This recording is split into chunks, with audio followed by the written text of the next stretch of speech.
do you have new further question for me still? Nějaké další from any otázky part na you něho? have seen till now? Co jsme viděli? Or anything related to food? Alebo něco ohledně jídla? I try to, we are on the 18th. Can I ask? Yeah. Regarding food allergies, can be sorted by Ayurveda? Yeah, why not? Like, for example, I'm allergic to lactose. And I didn't know long time, but it has been shown in the test. I can't process like lactose. Yeah. Because I'm very tired when I have a milk. I'm very sleepy and yeah. We can help in two ways. Tady byl dotaz. A se ho můžeš říct česky ty? Z hlediska jako potravinových alergií, jestli Ayurveda může pomoci a osobně mám alergii nebo nestravitelnost laktózy, která se ukázala na nějakém alergickém testu a jsem potom jako hrozně unavená nebo mě bolí tělo, takže to moje tělo to netráví a myslím, že to je možná ještě, že jsem nebyla kojená, ale maybe it's also I hasn't been breastfed, you know, from back. Reason is yeah. Takže dotaz byl, jestli prostě tohle z toho Ayurveda ty alergie nějakým způsobem taky jako řeší, on říká samozřejmě, že ano. Okay, so we can help you in two ways for any kind of allergy, not only related to food, related to anything. Takže to jsou dvě možnosti, jak řešit alergie, ale nejenom alergie na jídlo, ale jakákoliv alergie. Allergy for work. Not every allergy, I correct myself. Ne pro všechny alergie. So, how can we help? So, what is allergy? Allergy is the response from your body to a stimulant. Takže, co to je alergie? Alergie je odpověď těla na nějakou stimulaci. Right? And this, if certain thing is stimulating you, the same thing may not stimulate someone else. Takže když nějaká věc stimuluje tebe, neznamená, že ještě to samé bude stimulovat někoho jiného. So the right way of looking at allergy is not from the point of view of stimulant, but from the point of view of your inability to fight. Takže ten správný pohled na tu alergii je ne z pohledu toho stimulantu, toho alergenu, ale spíš z pohledu neschopnosti bojovat těla s tím stimulantem nebo s tím alergenem. As we say, it is easier to wear shoes than to use carpet throughout the universe, on the whole earth. Takže se říká, že je lepší používat boty, než mít koberec všude po celém světě. So one needs to build their ability. Takže člověk musí jako vybudovat tu svoji schopnost. So in this aspect Ayurveda can help. Takže z toho aspektu Ayurveda může pomoct. The second aspect is some food combinations which you can use. A ten druhý aspekt je nějaká kombinace jídel, které můžeš používat. Let us take an example of milk. Například u mlíka. If you want to drink milk, but somehow you are having some allergic reaction or something to it. Takže když chceš pít mlíko, ale máš na něho alergie, then how you can take it? I will tell you the recipe. So take 1/4 of milk, 1/4 cup of milk. Takže ten způsob je vzít čtvrtinu mlíka. Add 3/4 cup of water. A 3/4 vody. Then half a teaspoon of dry ginger powder. A půlku čajové lžičky sušeného zázvoru. Boil it. Vařit. And drink it. And you can even drink the half a cup of such very dilute milk. Takže může člověk, tam to bylo vlastně na hrneček, takže do čtvrtiny hrnečku 3/4 vody, půl čajové lžičky sušeného zázvoru, to se má uvařit. A člověk pije třeba jenom půlku toho hrnečku. I když je to mlíko takhle znařaděné. And you can increase the amount of milk and reduce the amount of water in this combination. A postupně se přidává množství mlíka a ubírá se množství ty vody. Tady té kombinace. And then you can see whether this suits you or not. A pak člověk uvidí, jestli to vyhovuje nebo ne. So this way Ayurveda, there are many such things that the way we can bypass certain allergies. To je jeden ze způsobů, jak člověk může pracovat s tou alergií, ale jich jako spousta. Takhle s tím pracuje Ayurveda. Let us take today's example. We prepared moong dal. Třeba dneska, když se připravoval ten moong dal, moong increases water a bit. A moong dal zvyšuje trochu váh. So some people get like flatulences after moong dal. A takže někteří lidi mají nadýmání, když si vezmou moong dal. So to tackle it, there is a way that you dry roast a moong a little bit. What would you do? Dry roast. Aha, a když tohle chcete, jako, aby nenadýmal, tak vlastně ten moong dal trošku opražíte, než ho jdete vařit. And add even more fats to the moong while cooking. A přidáte trošku víc tuku během toho vaření. Yeah. So there are many such methods that we can. Takže jsou různé takové způsoby, jak s tím pracovat. Yeah. If you have allergy to animals, you don't boil animals. It is.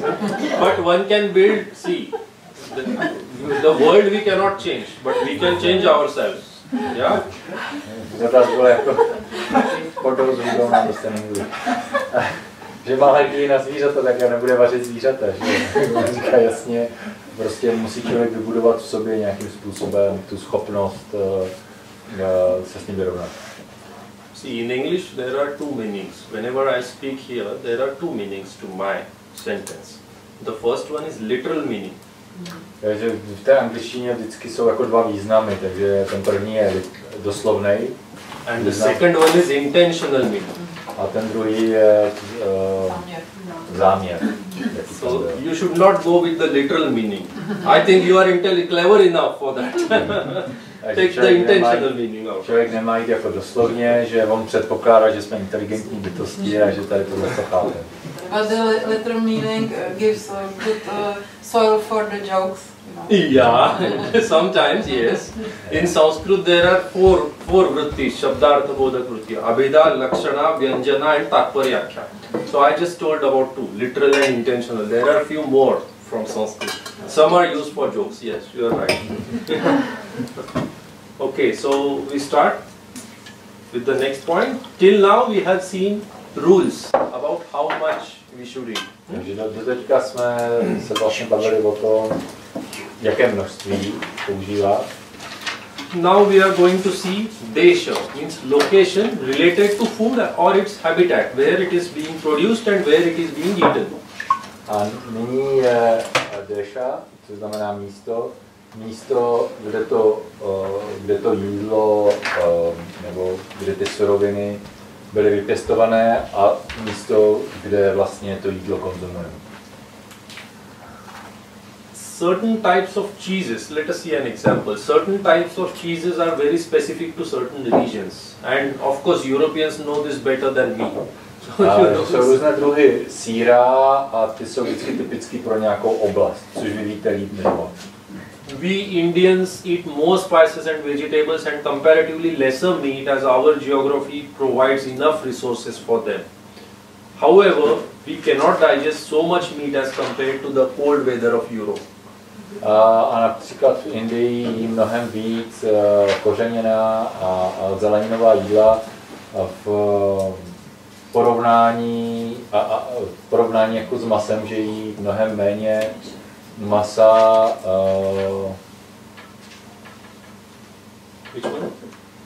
I když tam mají jako dostatek zdrojů pro to maso, ale oni nejsou schopní strávit to maso vzhledem třeba k tomu studenému počasí v Evropě. Takže my Evropané jíme víc masa, protože je tady chladněji, protože z toho máme víc energie.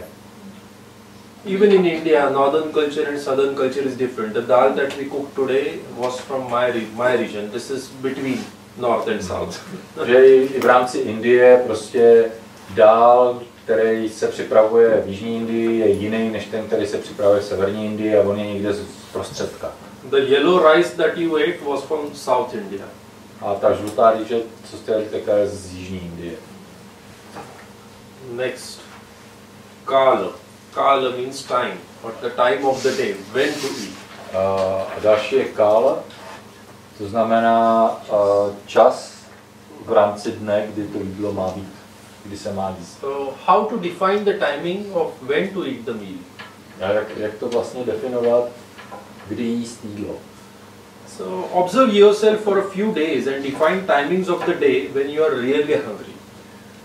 Tam je potřeba pozorovat několik dní, kdy opravdu máte hlad během toho dne. Generally, there are only 2 or 3 of such timings in one day. Většinou je to 2krát nebo 3krát během toho dne. Generally, eating at that times is sufficient in majority of cases. A ve většině případů jíst v tuto dobu je dostatečný. When I am saying eating, it means this is also eating. This is a different meal. Takže když myslí jídlo, jezení, tak i teďka ten čaj, co pije, tak je taky jídlo.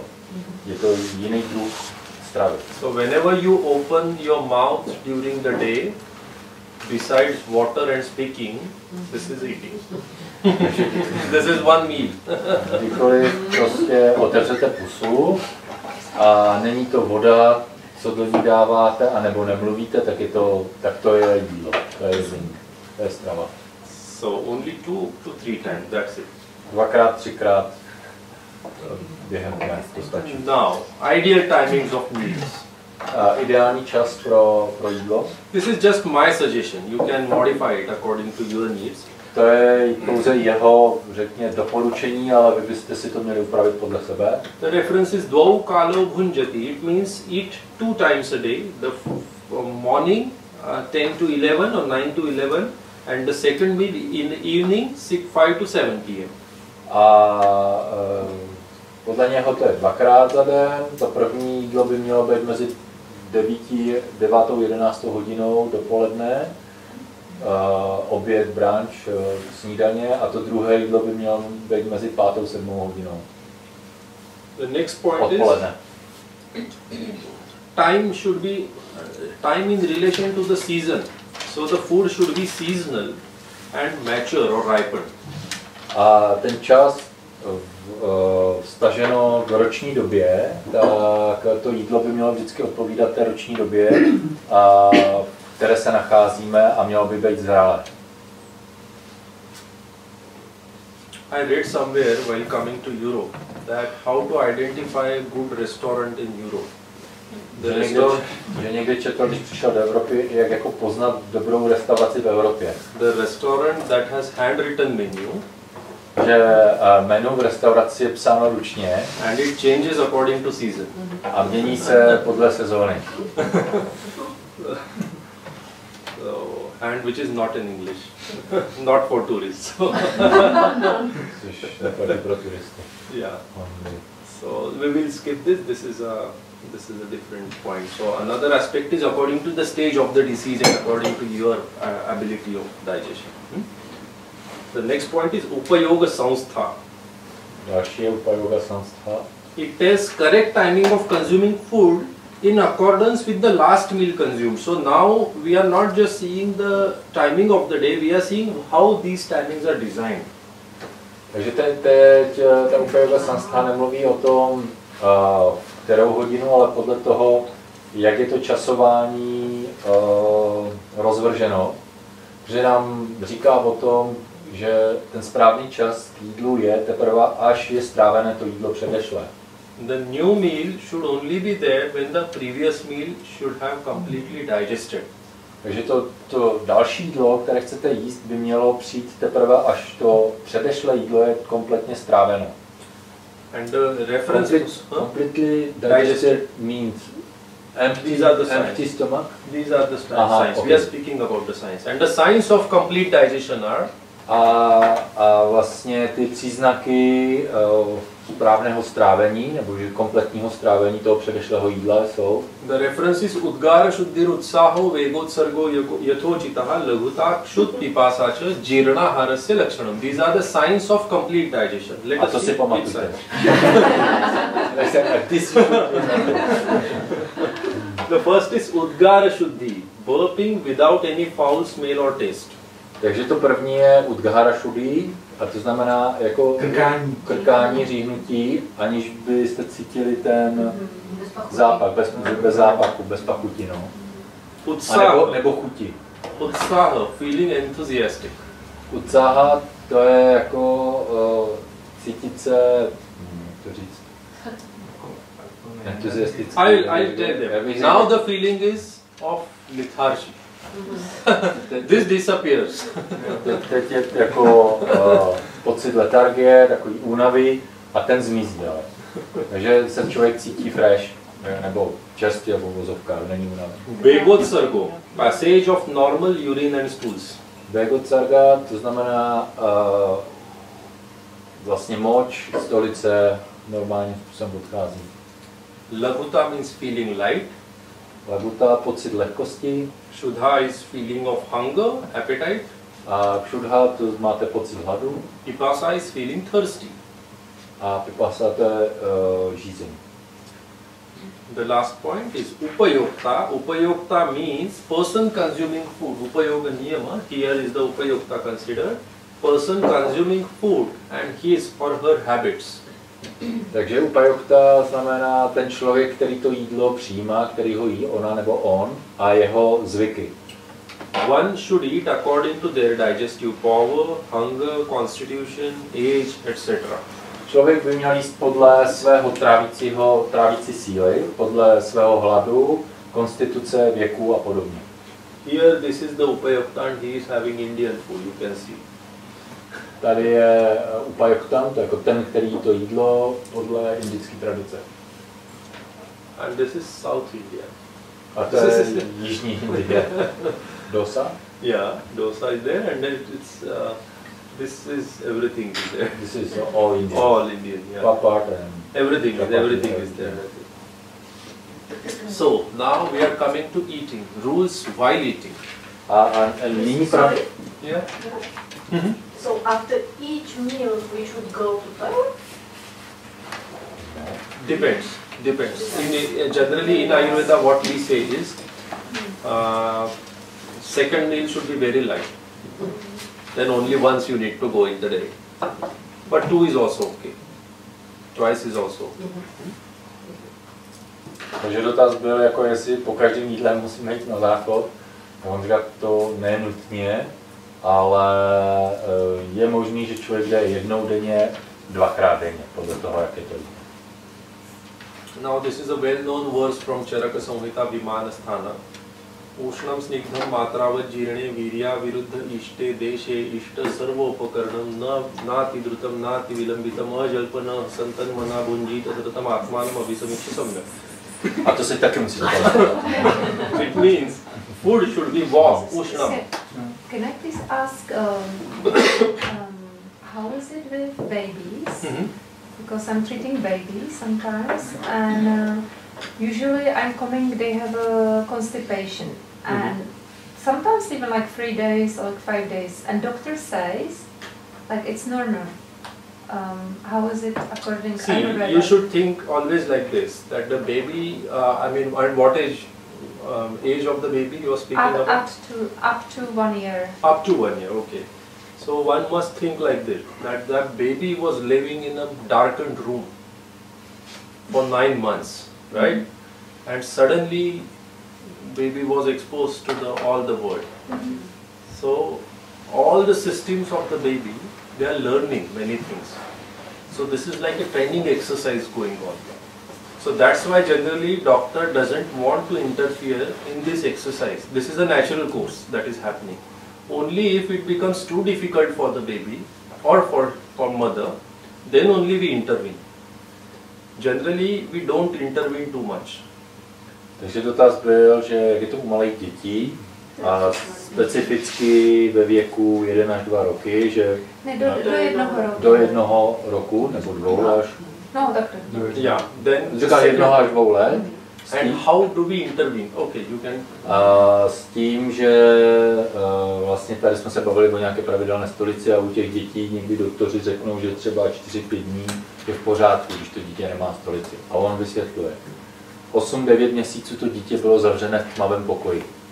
A teď se narodí, jako v břiše, teď se narodí a celý ten jeho systém se to učí. On se učí vlastně pracovat s tím prostředím okolo něho.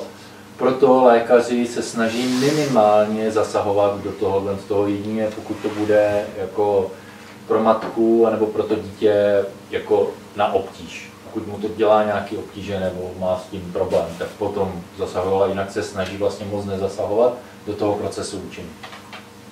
We can almost use all Ayurvedic medications even in babies. Herbs. All herbs are possible. But generally we use very mild ones. We don't go for strong ones. Takže se dají používat jako téměř všechny bylinky, oleje, které jsou v Ayurvedě, ale většinou se používají jako jemné. There are certain things like ghee. Třeba ghee. If there is very dryness in the stool, we can give ghee. Když je moc suchá ta stolice, tak se může dát ghee. Then there is triphala. Nebo trifla, ta směs, o které jsme se dneska Then there is black currant or black raisins, you call it. Today morning we used the raisins in the poha. Aha, These are yellow ones, but I am calling black ones from grapes. Yeah. hrozinky tmavé. So they are slightly laxative. So there are certain medications prepared from them also. Jsou lehce jako projímající hrozinky, oni se nechávají namočit přes noc ve vodě a pak se to mixuje a to se dá pít. Takže z černých hrozinek vlastně nápoj. Generally in babies we require many very minute doses. U dětí většinou nám stačí velmi, velmi malinký dávky.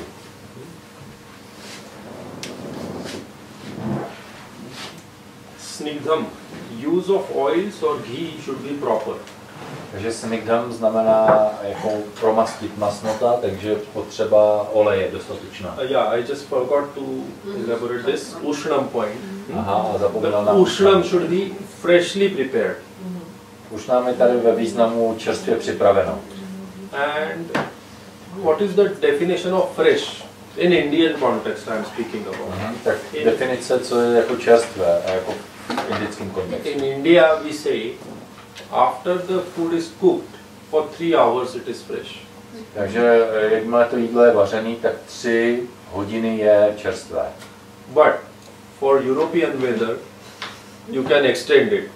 And the second thing is, a pro evropské jako počasí, tak to můžete prodloužit. Protože tady je chladnějc, jako v Indii je horko, takže se to jídlo rychleji kazí. and second thing is, home cooked food or self cooked food is always better than the one you buy. A jídlo, které uvaříte doma, nebo sami si uvaříte, je vždycky lepší, než to, které kupujete. So, the next point is, use of oils or ghee should be there. And one should, Takže použití mastného, tak ghee, aby se hodilo do toho jídla. and one should never eat very low fat food. A člověk by nikdy neměl jíst jídlo jako s nízkou hladinou tuků. So there was a research on, they gave very low fat food for people, a group of people. Že udělali výzkum, kdy dávali lidem jako nízko tučné jídla, skupina lidí, kteří dávali nízkotučné jídla. And the result was increased risk of cardiovascular diseases. A výsledek byl jako zvýšené riziko kardiovaskulárních nemocí. And oily or snigdha does not necessarily mean fried food.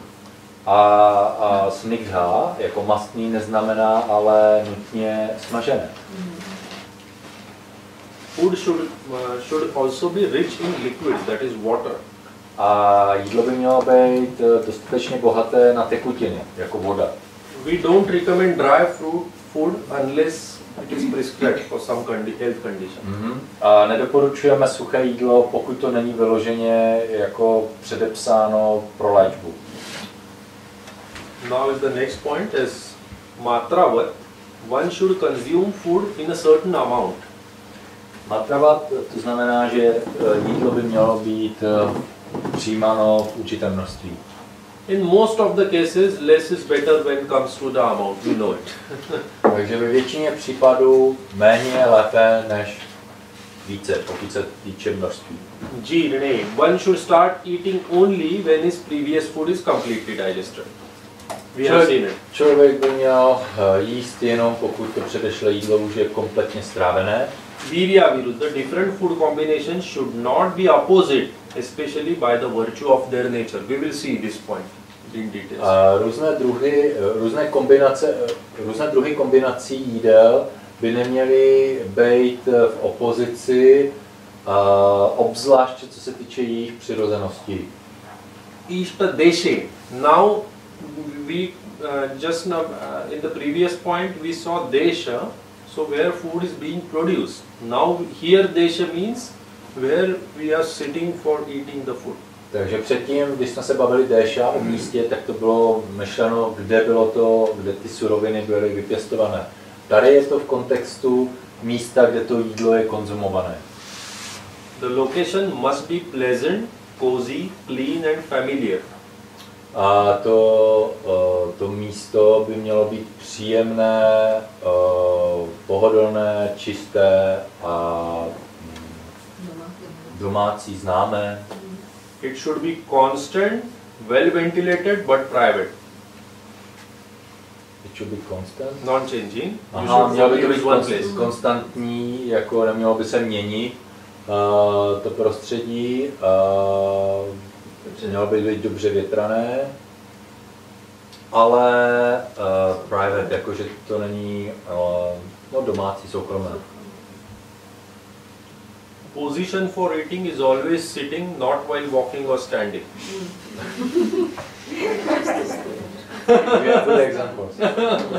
Takže pozice pro jídlo by mělo být vždycky v sedě, ne během chůze nebo ve stoje, jak jsme vám to předvedli dneska třeba. One should never eat alone. Člověk by nikdy neměl jíst sám. This is not I am speaking, this is from Ayurvedic text. To netvrdí on, ale to tvrdí ayurvédské texty. In that text, the author says that if you want prosperity, then you should never eat alone. Říká se, že pokud chceš jako bohatý, prosperovat, pokud chceš prosperitu, tak bys nikdy neměl jíst sám. He or she should be surrounded by parents or family members. Ona nebo on by měli být vždycky obklopeni kamarády a nebo rodinou.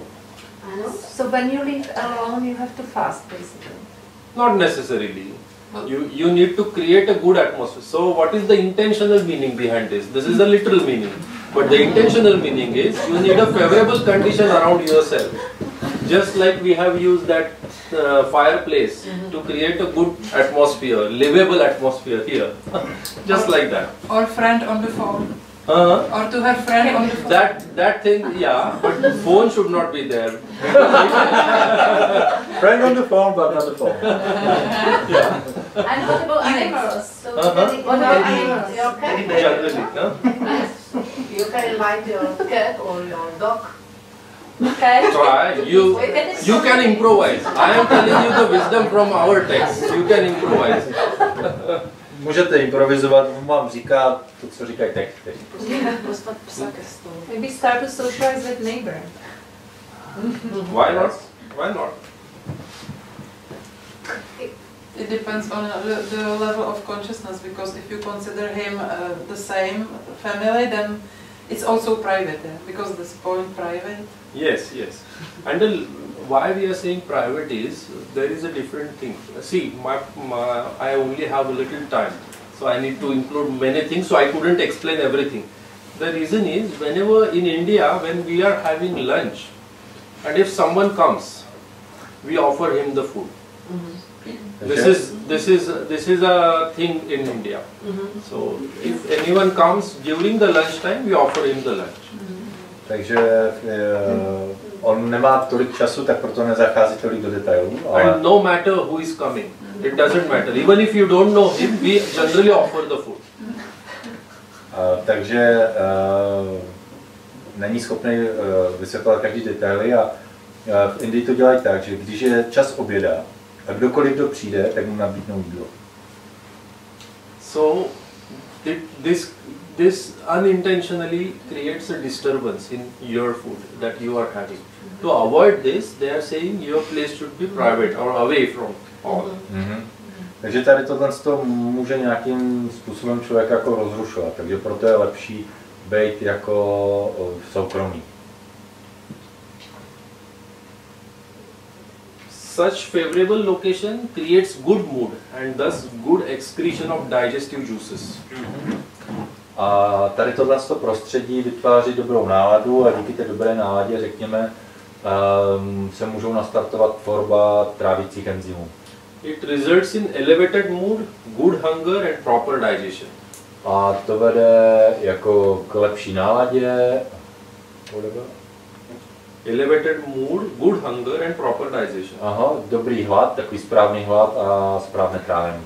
Nowadays, many fine dine restaurants spend thousands of dollars on paintings and interior of their restaurant just for this purpose.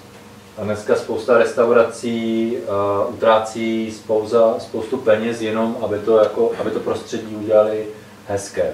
Aby to tam bylo vymalované, aby to tam bylo jako hezky naranžované. Ishta sarvopakaranam. Food should be eaten with all necessary accessories like cutlery, plate, utensils, bowls, spoons, etc. Takže jídlo by mělo být konzumováno jako se vším potřebným, co tomu potřebujeme, jako různé talíře, a lžičky a misky a tak dále. Nati drutam, nati vilambitam. It means neither too fast nor too slow. The food should be eaten at a steady rate. Takže jídlo by nemělo být konzumováno příliš rychle, ani příliš pomalu. Mělo by to být nějakým stabilním tempem. It affects your chewing and mixing of digestive juices. It also affects the gastric emptying time.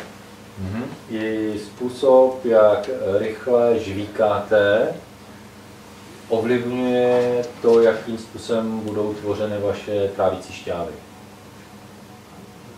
Jalpan, Hasan. So let us say you invited somebody for the lunch. Vezměme, že někoho pozvete na oběd. There should be friendly, light and cheerful conversation at the table. Takže ta konverzace by měla být odlehčená, taková jako veselá, přátelská. But one should not talk or laugh too much while eating. Ale neměl by zase neměl by mluvit příliš, anebo se smát. Also, argument should also be avoided. A argumentace, byste měli tomu hádky, vyhnout se tomu. Now the next point, tan mana bunjita for mobile and television. What does it say? It was in this sign. Which one? No. This is my interpretation. This is literal meaning. This is intentional meaning. Yeah. Takže ta poslední říká, že bychom měli jíst spolu s tělem a myslí dohromady. To znamená ne na telefonu nebo nekoukat na telku, ale být jako u toho jídla, u toho procesu jezení. So the tan means body and man means mind. So tan mana bhunjita means eating with body and mind together. To je, co jsem řekl. In the days of electronic gadgets like television, like mobile, it becomes utmost important. A obzvlášť v době mobilů, televizí a vůbec jako elektroniky je to velmi důležité. We should focus on the food that we are eating and be grateful to the person who cooked it and to the Almighty who produced plants and animals. A měli bychom se soustředit na jídlo, které jíme, být vděční k tomu, kdo to jídlo připravil a nejvyššímu za to, že tady máme rostliny a zvířata, díky kterým to můžeme. Now comes the very important point. Atmanam abhisamiksha samyam. This is the most important point. One should evaluate himself or herself from the perspective of third party and ask a simple question. A tady ten poslední nejdůležitější bod je, že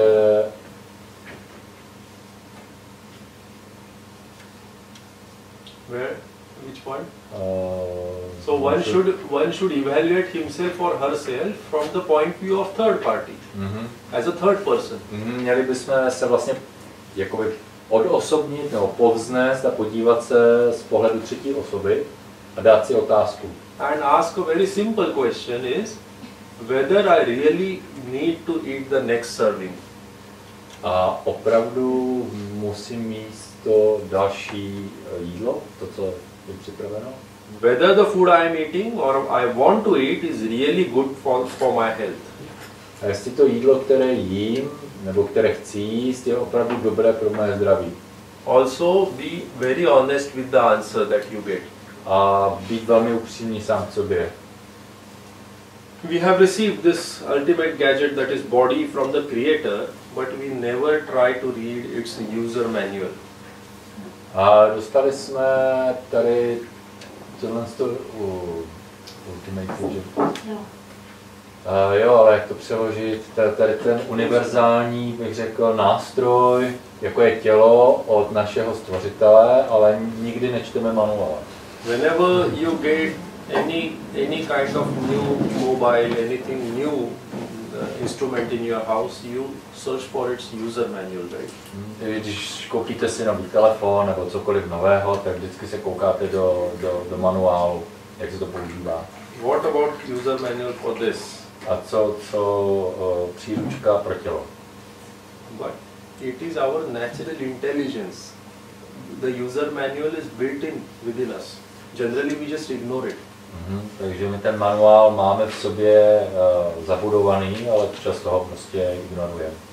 If we sit calmly and think, we do have the necessary tools within us of understanding whether a particular food or particular action is good or bad for us.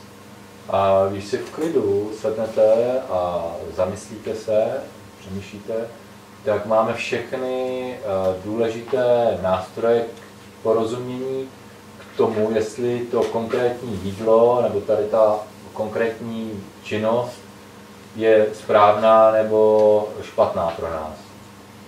By using the word abhisamiksha, Indian sages are hinting towards that intelligence. Takže když se řekne abhisamiksha, tak indičtí mudrci poukazují na tu inteligenci v nás. So, in what order one should eat different types of foods? Tak v jakém pořadí by měl člověk jíst různé druhy jídla? Generally, till now, what you have seen is people eat appetizers or antipasti. In Italy, in the beginning, as a first course, which are generally hot and spicy.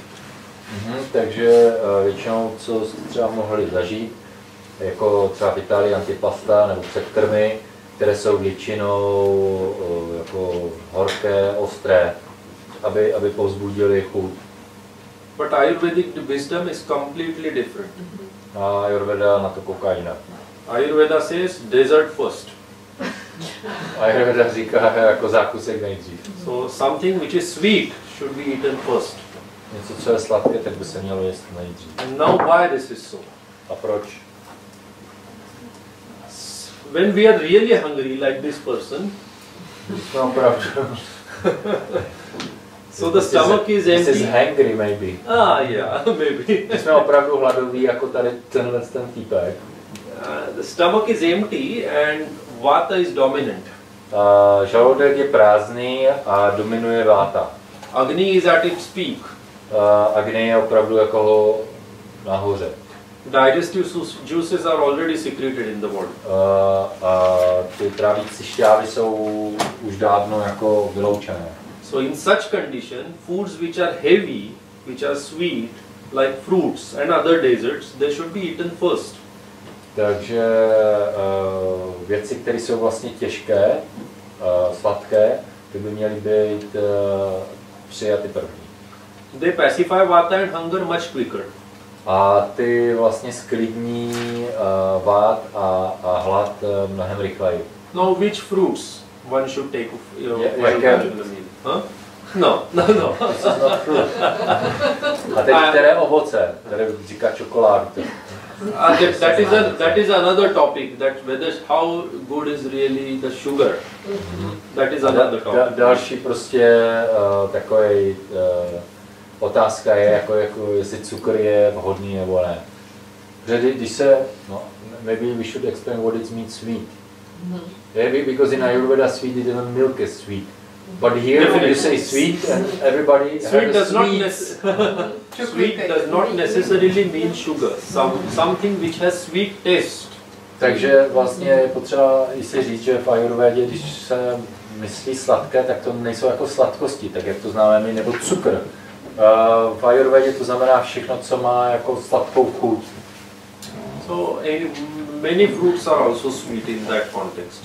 Mnoho jako ovoce, mnoho druhů ovoce v tomto kontextu je taky sladké. So, and if you want to take fruits in the meal, take the sweet or sour fruits like pomegranate, berries or citrus fruits. Takže pokud si chcete dát ovoce během toho jídla, tak si vemte sladké nebo kyselé, jako granatové jablko, různé druhy berries, jako ty, co tomu říká, bobule, ale tak asi myšleno ty něco jako ostružiny, borůvky, tady tyhle sladkokyselé věci, lesní plody, nebo citrusy. Then salty and sour foods in the meal.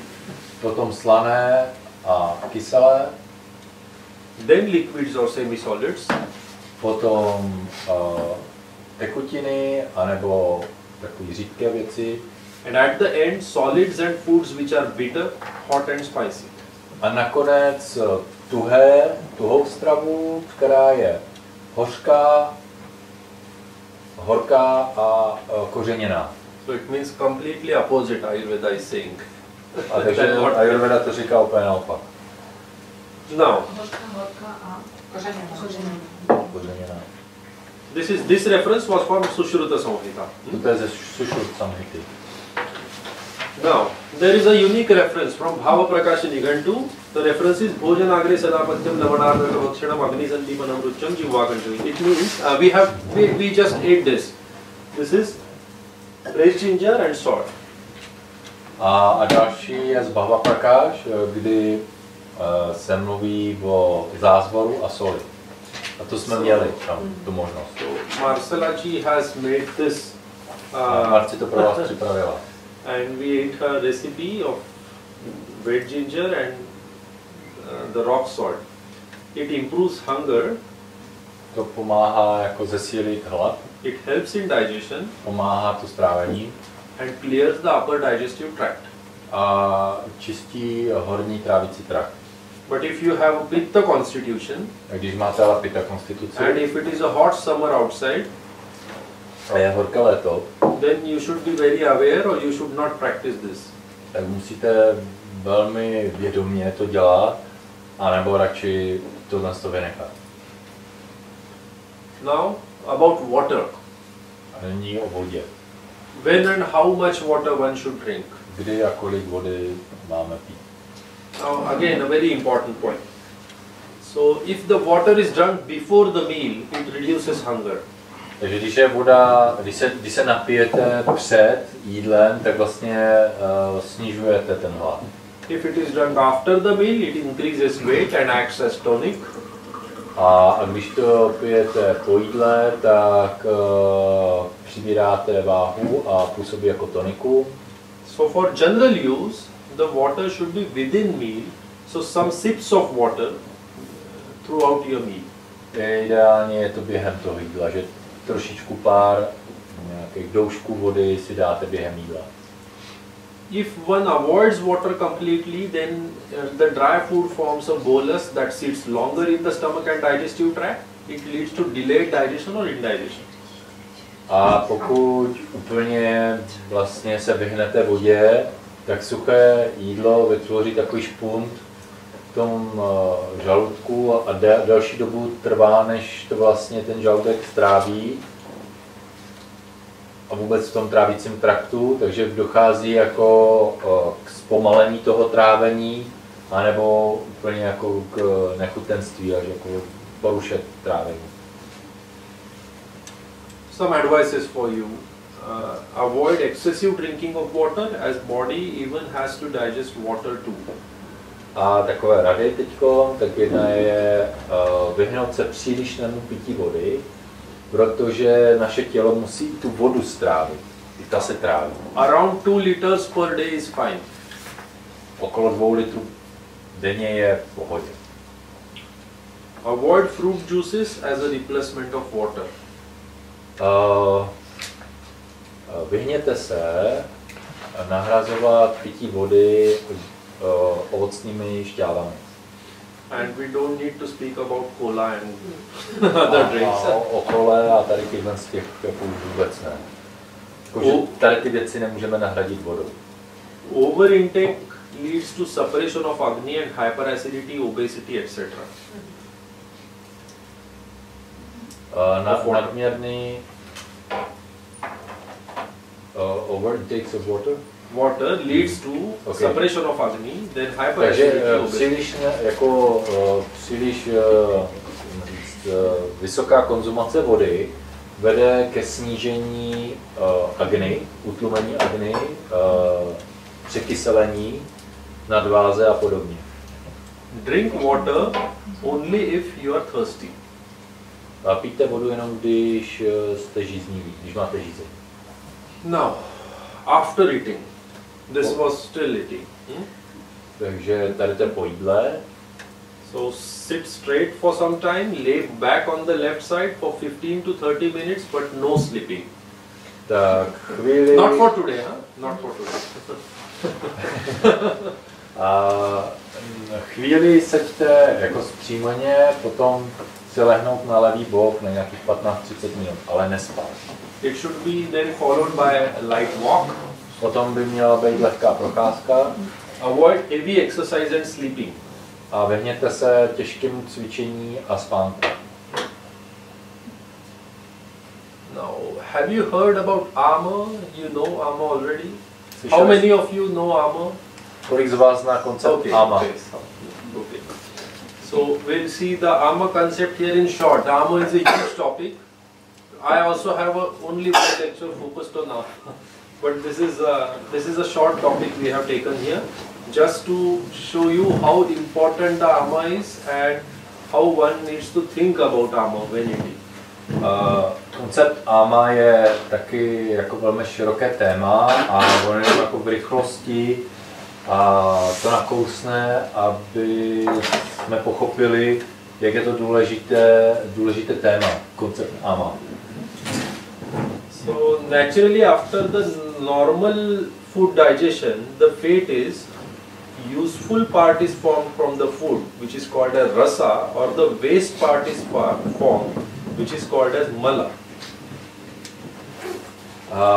Během normálního trávení, během toho procesu trávení se děje to, že to jídlo, když se stráví, tak jedna část toho jídla vzniká jako rasa, jako ta výživa, která je strávená, a pak jsou odpady, kterým se říká mala, který odchází z těla. So rasa or useful part is absorbed, waste part or mala is eliminated. Takže ta užitečná část toho jídla, ta rasa, je absorbována, strávená, odpady jsou vyloučeny z těla.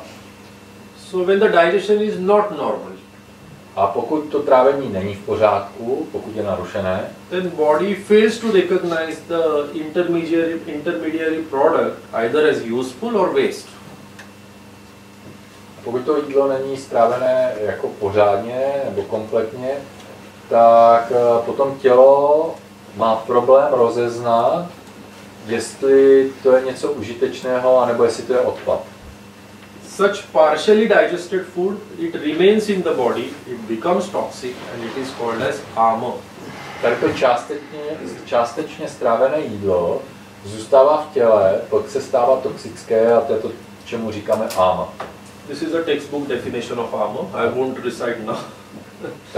Tady je definice jako s Ashtanga Hridayam, ale let us just see the meaning. The meaning is, due to the reduced power of the Agni or the reduced digestive capacity,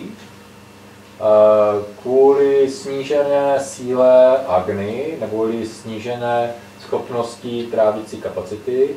Partially digested food which remains in the body as a pollutant is termed as ama. Částečně strávené jídlo, které zůstává v těle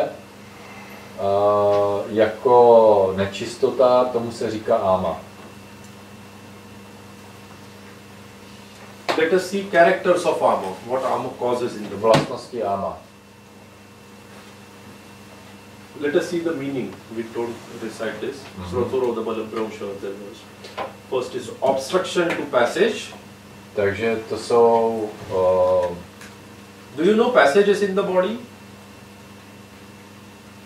Jestli víte, jaké jsou, řekněme, trávící kanály nebo kanály, kterými prochází to jídlo. So, can you tell me some examples of passages in our body? Nějaké příklady kanálů v těle obecně?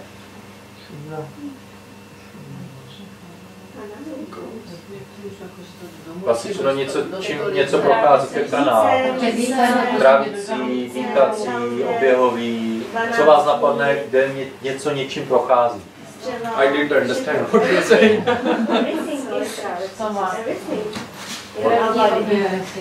Everything in our body is essentially a passage, but grossly speaking, general terms, this is a digestive tract, this is a big passage. Trávící trakt, takový velký kanál. The circulatory system, oběhová sestava. respiratory system is a passage. So the ama causes obstruction to different passages. Takže ta ama způsobuje obstrukci, blokádu v těch různých kanálech. A ať je to trávící, ať je to oběhová soustava, dechová soustava, nebo jaké další vás napadnou. The passages that we spoke about were very broad or big ones. But there are ty, o kterých jsme se bavili, tak ty jsou jako velké. To jsou něco bych řekl, jako v tom velkém levelu. Ale oni jsou ještě kanály v těle, které jsou velmi jemné, jako neviditelné, řekněme. At a cellular level there is also a passage. Na úrovni buněk tam taky máme nějaké kanály. Vlastně ta buňka má nějaké, v tom obalu buňky máte taky vlastně kanály, kterými prochází něco dovnitř a něco jde ven. Because cell wall decides what is going inside and what is coming outside. There is also one passage. So the ama blocks all these passages. A buňka se taky rozhoduje, co půjde dovnitř a ven, tak i tyhle ty kanály, které jdou do té buňky ven a dovnitř a ven, tak i ty jsou nějakým způsobem blokovaný skrze ama. Drowsiness. Next point is drowsiness. Jak? To není dry, drowsiness, to je něco jako opilý, ale já bych řekl jako unavený, nebo... Malátnost, jo, to bych řekl nějaká. Lethargic feeling. Sleepy feeling. Then improper functioning of heart. Špatná funkce srdce, nebo respektive nedostatečná funkce srdce. Weakness. Slabost. Heaviness in stomach. Těžký žaludek. Indigestion. Špatné trávení, nechutenství. Expectoration. Slime. Vykašlávání, zahlenění bych nazval. Retention of urine and stools, not passing them clear, the passage is not clear.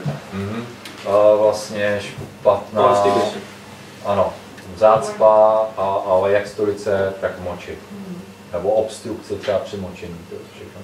Obstruction to the free movement and functioning of vata. Obstrukce nebo blokáda volného pohybu a funkce vát. Anorexia. Maybe if you can explain a little bit what is free movement and function of what? Yeah, okay. So já jsem se zeptal, co to je vlastně ta normální funkce a pohyb vát. I'll speak a little bit about vata. Do you know what is vata? Znáte vata, koncept vát? I'll tell you on a conceptual level what is vata. Něco jako z konceptu vát. So right now we are sitting in this room. Teď sedíme v této hale. There is air around us. Je tady vzduch okolo nás. There is air everywhere in this universe, but this part of air is isolated by that door. Vzduch je všude, po celé zeměkouli, ale tady ten vzduch je izolovaný nebo oddělený od toho zbytka tady těma dveřma a stěnama. So just like this, vata is everywhere in the body. A stejně tak je vát v celém těle. But for our understanding, we have made this few types of vata, like prana, apana, samana, vyana, udana. A pro naše porozumění je jsme rozdělili několik druhů vát, 5 druhů vát. When we use in Ayurveda, whenever we are using the word vata, basically it is on a very theoretical level or a principle level we are using the word. Takže když používáme v Ayurvedě slovo vata, tak je to hodně jako teoretické, na teoretické úrovni, anebo jako principiálně, jako nějaký princip. The word vata in Sanskrit means tatra vagati gandhanayoho iti vayuhu. It means whenever there is a motion, there is vayu. Takže ten verš vysvětluje, že vát znamená, kdekoliv je nějaký pohyb, tam je vát. To je vát. Everything in the body is in the state of a motion. A všechno v těle je ve stavu pohybu, se hýbe. And that motion is nothing but vayu. A tento pohyb je nic jiného než vayu. Vayu is not mere a vehicle for pitta and kapha. It is the motion of that vehicle. Takže váta není jako to vozidlo pro pit a kaf, ale to je ten pohyb pit a kaf. To, co je hýbe, to je ten jejich pohyb, to je ono. So there are different movements happening within the body. Knowingly, some we can judge some movements and some we cannot. A je tam spousta pohybů v našem těle, některý jsme schopni vědomě ovládat a některý probíhají bez našeho vědomí. The movements that we can assess are like the functioning of heart. Něco, co jsme schopni asi vnímat, tak je funkce nebo tlukot srdce, funkce plic. The blood flowing through our vessels. Krev, která proudí našima cévama. Then there are some motions in the body, some happenings in the body where we cannot see the motion visibly, but it is happening. A dokonce jsou nějaké procesy, pohyby, které nejsme schopni vidět, ale probíhají. Can you tell me one example of it? Můžete mi říct nějaký příklad?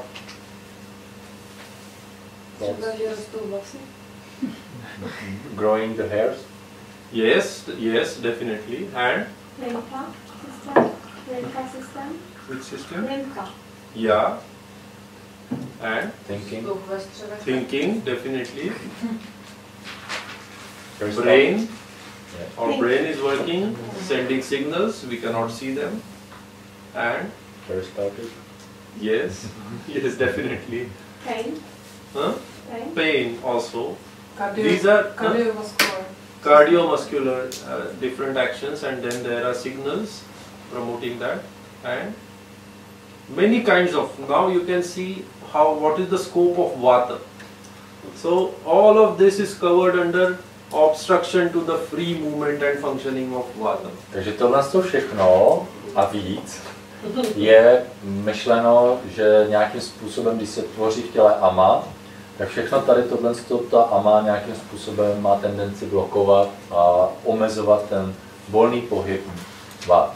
Jakýkoliv pohyb v těle je tím pádem ovlivněn. Even our different emotions are due to vata. This is a motion of mind, right? Emotion is what? It is a motion of mind. Emoce vlastně, protože v té angličtině to zní ještě emotion, jako pohyb. Takže vlastně emoce je vlastně pohyb, to je taky ovlivněno vátou. That's why, while telling the functionings of vata, they are saying harshotsahayor yonihi. It means this is it gives birth to harsha, means happiness, and energy, means enthusiasm. Takže vát dává, nebo díky vát se může narodit, nebo zrodí se jako radost a jako nadšení, nadšení. Okay, so I think you got the point. The next is anorexia. Anorexie. Loss of appetite. Laziness. Lenost, ano. Exhaustion. Vyčerpání. Now this part maybe it's a little For different. Vaidya. You can say, but we will just take this one point because it is easy. When ama is there in the body, the tongue is slimy and it is heavily coated. Takže když máte v těle ama, tak jazyk je takový jako ulepený, sliznatý a vlastně hodně pokrytý. Povlak. The coating is very difficult to remove by cleaning the tongue. A když chcete ten povlak sundat, tak jako velmi těžko, je tam fakt jako je přilepený a chcete vyčistit, tak se to lepí. Now the treatment of ama, I will just wrap this point because we need to move ahead. I will just tell you in short, the treatment of ama is because of pachana and dipana. A jak se vlastně léčí ten ama, tak to je díky pachana or dipan. Dipana means? Dipana znamená Lighting a fire, it's dipana. Zapálit oheň, to je dipana. And pachana is cooking. A pachana je vařit. Now, coming to the ama treatment, we'll just focus on this part because this is easy for everyone. Takže teďka vlastně na tu léčbu ama, tak ty se zaměří na jednu část, která je jednoduchá k pochopení nebo i k provedení pro všechny, pro nás. So for the treatment of ama, the simplest form is langhana or fasting, that is upavasa. Takže nejjednodušším způsobem, jak léčit ama, tak je langhana, to znamená odlehčení, to znamená fasting, hladovění. The recent Nobel Prize was given on the concept of langhana and autophagy. Poslední Nobelová cena byla udělána za koncept langhana. Langhana means fasting, yeah. Vlastně autophagy. Autophagy is the same word is there everywhere. Okay. Yeah. Autophagy basically means killing your own dead cells.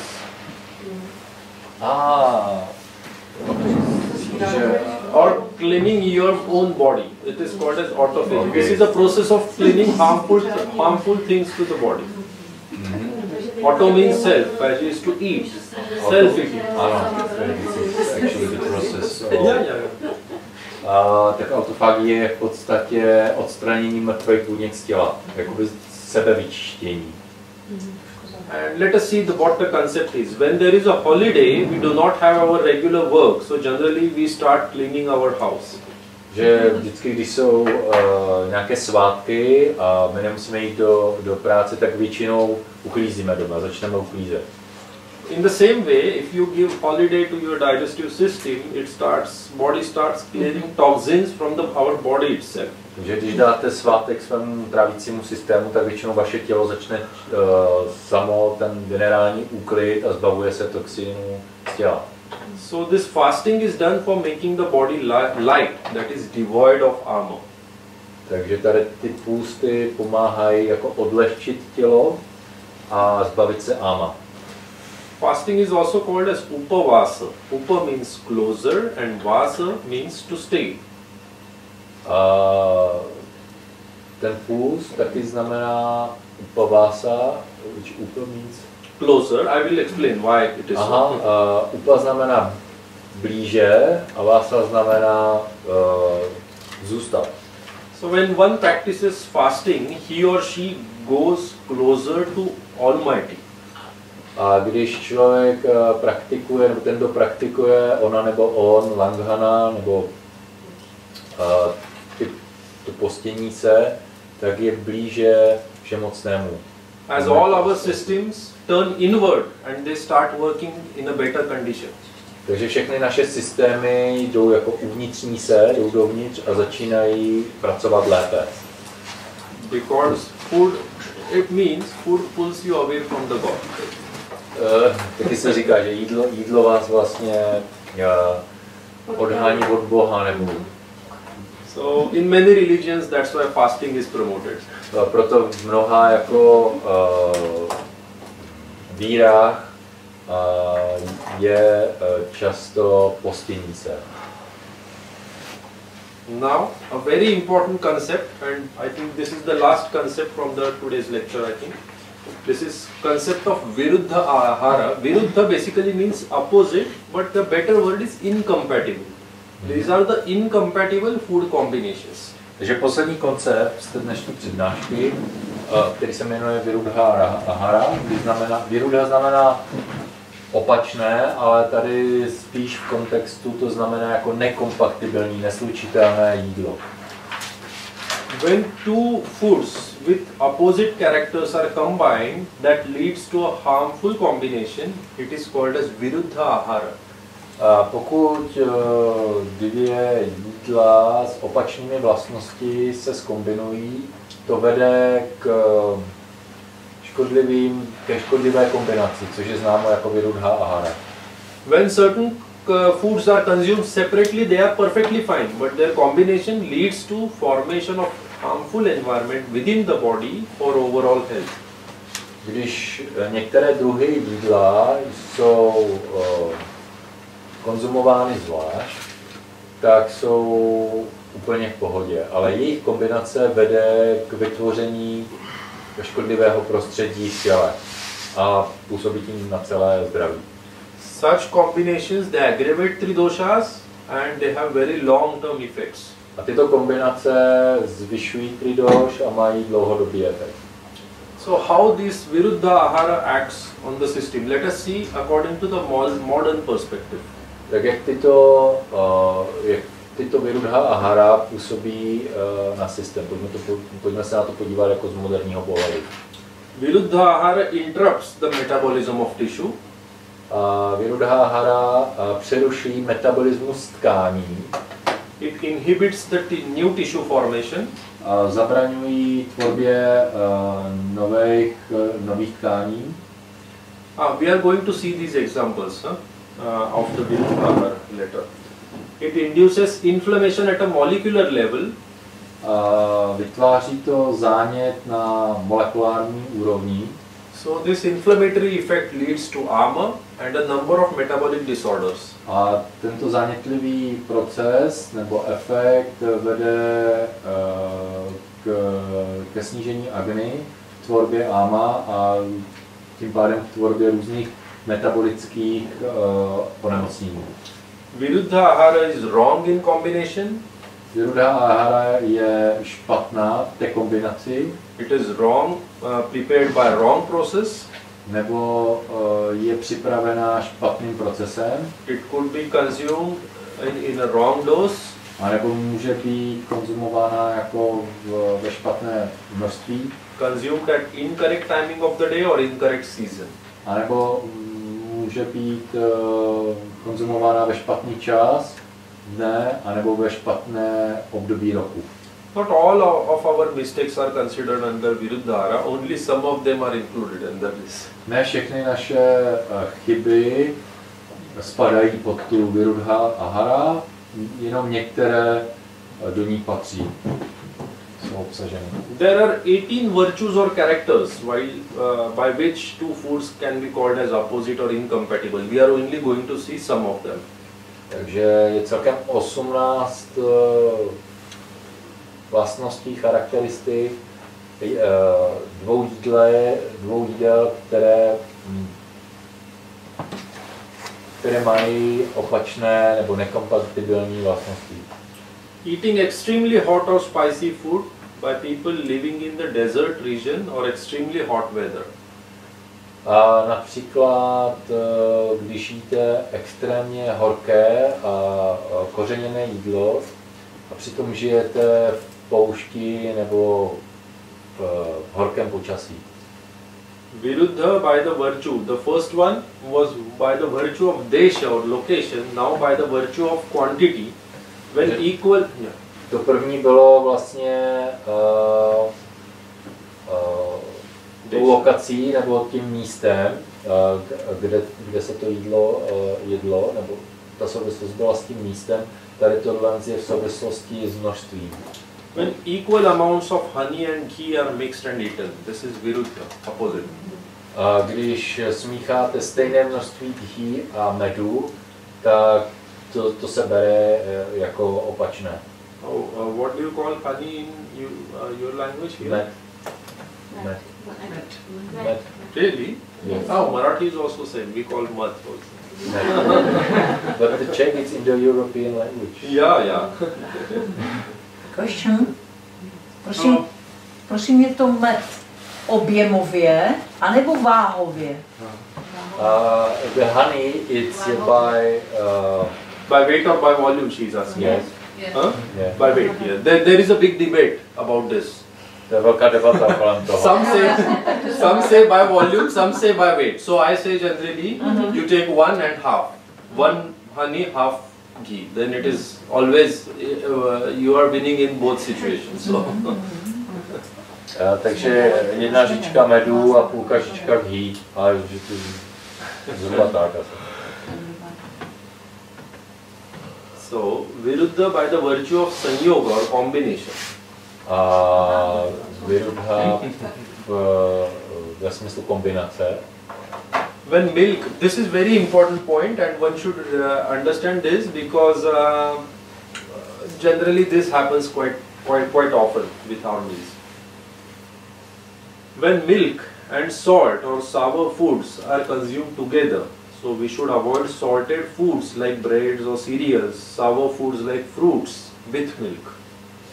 Když mléko a sůl nebo kyselé jídlo jsou konzumovány společně, měli bychom se vyhýbat slaným jídlům jako chleba, cereálie, kyselé jídla jako ovoce s mlíkem. Viruddha by the virtue of upachara or therapy, when person eats oily food or ghee and then drinks cold water. A například viruddha v kontextu terapie, když člověk jí masné jídla a ghee a potom pije studenou vodu. And this is also true for simple carbohydrates and then cold water. Nebo jednoduché karbohydráty a potom studená voda. Like pizza and Coca-Cola. Jako pizza a Coca-Cola. Opposite. So, viruddha by the virtue of virya or nature of foods.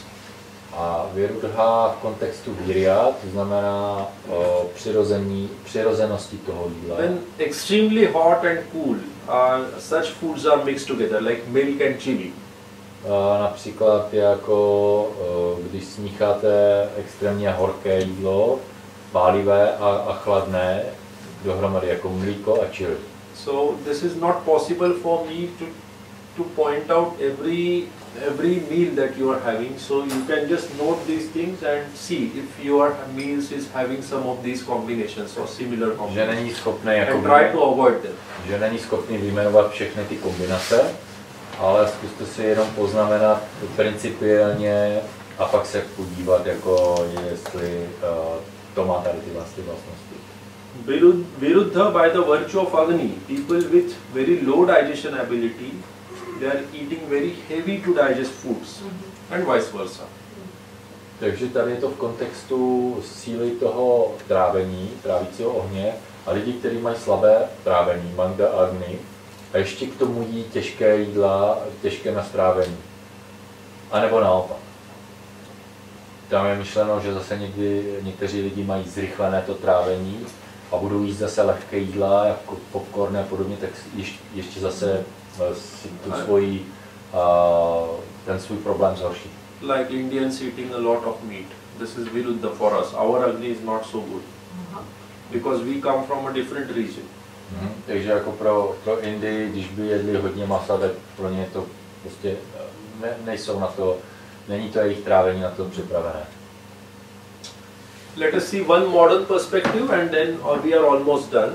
The last part comes. Ještě taková moderní perspektiva jedna.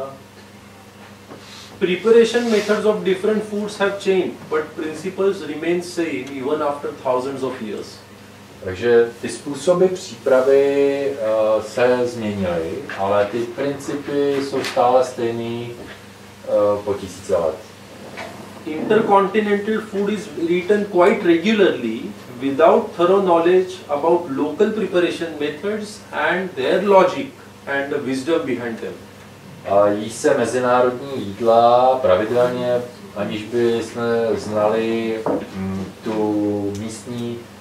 ten místní způsob přípravy a nějakou tu logiku a moudrost, která je zatím, proč to dělají tak, jak to dělají. Just like Indians blindly eating pasta, but they don't know what is the proper way of making pasta, how traditionally it is being made.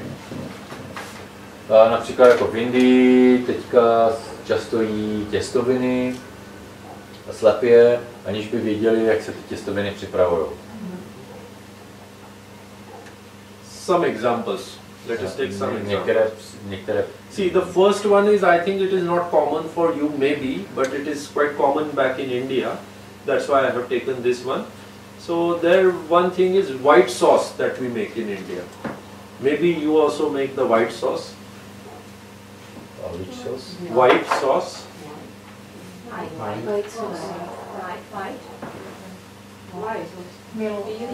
pasta. So basically white sauce is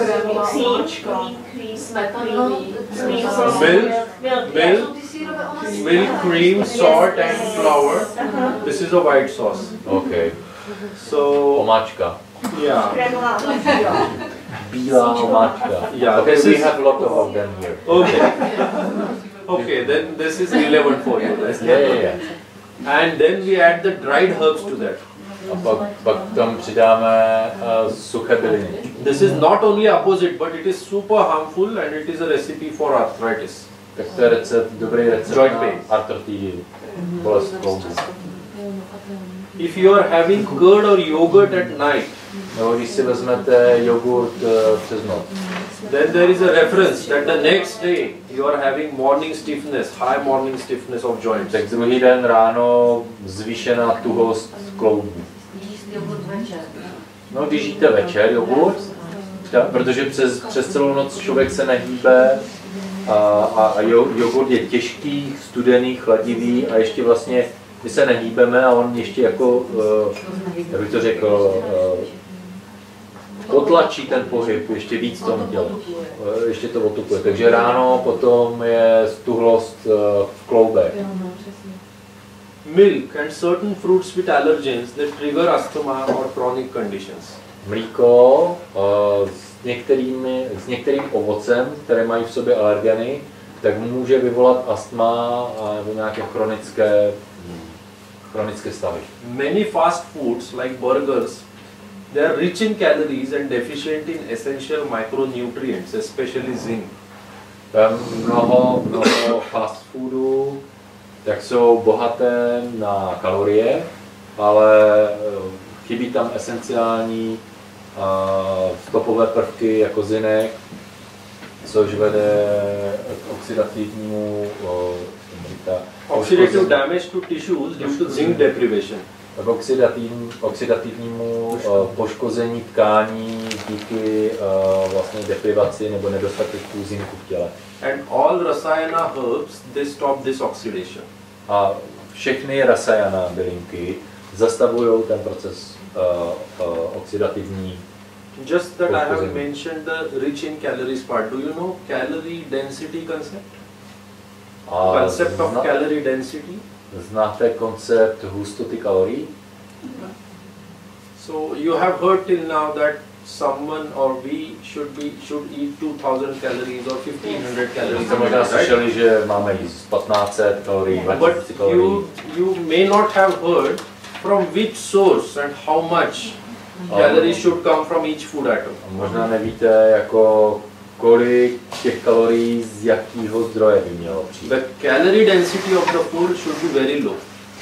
Že ta hustota kalorií z toho jídla by měla být velmi nízká. So that means rich in fibers. Takže good for digestion. To znamená bohatá vlastně na vlákninu. Když je tam vláknina, tak prospívá. And foods which are very rich in calories, generally they are harmful. They are not good. A And většinou- it is quite easy to overeat. Že většinou jídla, která jsou jako bohatá na kalorie, tak většinou škodí tomu tělu. Docela lehce se to dá rozpoznat. I think celery is the lowest one, right? On the calorie scale. Celery, yeah. You get celery here in India. Yeah. Okay. Again, the last point and then we are done. Taky příjem, ne, celery. Ale zase. They are still alive, so let us. Because celery and celery, it's just one word, but two meanings. Okay. Now it's clear. Celery. Taky řekl slovo celery, já jsem koupila celer, no. No, jo, on myslel celé. Jo. What we'll do is we'll quickly finish this part and then you can ask many questions. I will also speak about salad then. Whether to include salad and when to eat. Okay. Takže teď dokončí ten poslední a pak může být spousta otázek a vysvětlí i salát. So high temperature is used, if the high temperature is used in cooking, this is called as samskara viruddha. It may contribute to exacerbation of chronic inflammation. A pokud je použito při vaření vysoká teplota, nebo příliš vysoká teplota, tomu se říká samskara viruddha a to může přispět k zvýšení nebo nastartování chronického zánětu nebo zánětých procesů, chronického zánětu. Proteins plus sugars cooked at high temperature in the absence of water, there is a formation of advanced glycation end products, AGEs, and it leads to damage of the functioning of biomolecules. Takže pokud připravujeme, vaříme v příliš vysoké teplotě, to může vést k zhoršení nebo exacerbaci toho chronického zánětu. A to vzniká díky kombinaci proteinů a cukrů, které se vaří při vysoké teplotě bez přítomnosti vody. A to vede k formaci těch, já nevím, to přeložit do češtiny, Advanced Glycation End Products. A to vede, AGs, a tady tohle vede k poškození funkce biomolekul. You can just Google them. There is a lot of research going on AGEs. Když to vygooglíte, ty staršovadla AGs, když to dáte jako významově, tak tam najdete asi hodně o tom. So this is the last slide of this lecture. Poslední slide. I am just quoting this now list of the diseases due to Viruddha Ahara to prove a point that how serious the Viruddha Ahara topic can be. Takže tady jsou jako nemoci díky Viruddha Ahara a chce tam vlastně ukázat, jak je to důležitý předmět, to Viruddha Ahara. The first disease that Viruddha Ahara can lead to is sterility. A první nemoc, která jako vede ta Viruddha Ahara, tak sterilita, neplodnost. Blindness. Slepota. Herpes zoster. Herpes zoster. Ascites. Water in the stomach. Ascitis. Překyselenost nebo žaludeční vředy, bych řekl. Water in the stomach.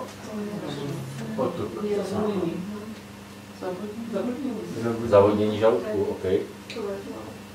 Eruption. Ascitis, to je jasně. Ascitis is a terminal disease. There is no cure for the ascitis. Yeah, this is the last stage. Yeah. Eruptions on the skin. Vyrážky. Insanity. Šílenost. Fistula, fainting. Fistula, omdlévání. Intoxication. Otrava. Obstipation. To je zácpa. Anemia. Chudokrevnost. Food poisoning. Otrava jídla. Different skin diseases. Různé nemoci kůže. Colitis. Colitis, nevím.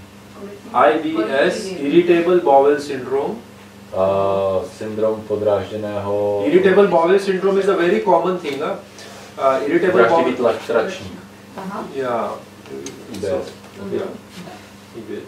Edema, otoky, hyperacidity, překyselení. hyperthermia or fever, Ano, ta horečka, rhinitis, rhinitis. To je vlastně rýma.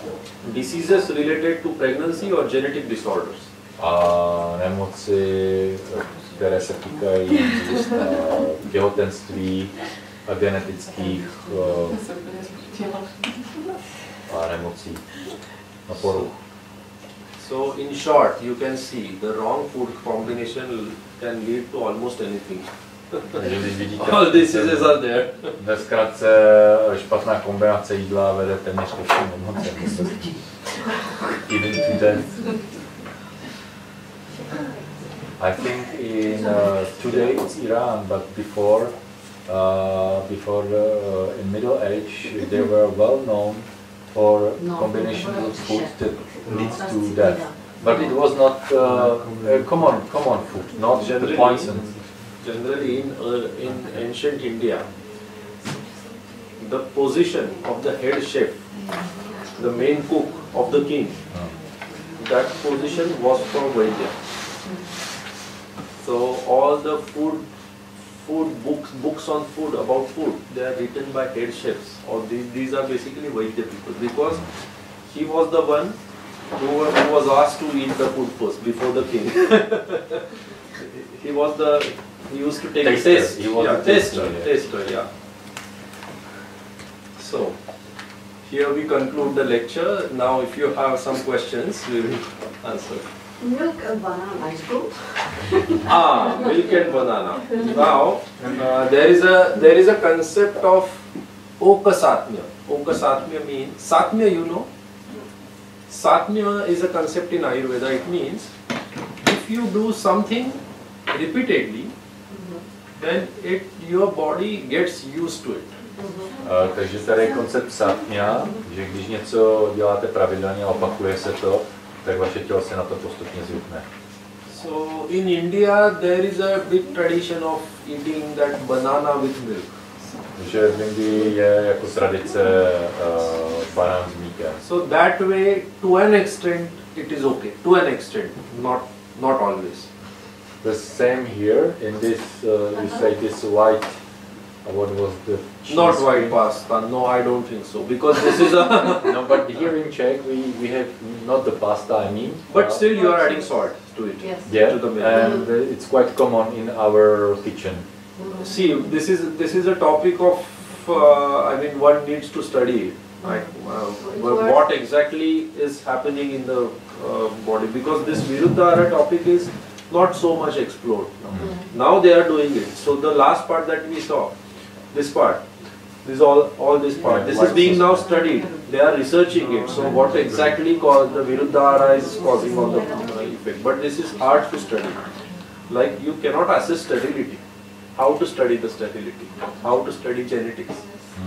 Because of diet. So, but still they are studying by applying different principles here. Takže banana milk yes, but. Yeah. So You need to be Indian. No, I will give you some exceptions told by Ayurveda. There are some exceptions. The first exception is mango. Mango with milk is okay. It's okay. Takže on řekne pár jako výjimek, třeba mango s mlíkem je v pořádku. There ends the list of exceptions. A to je konec.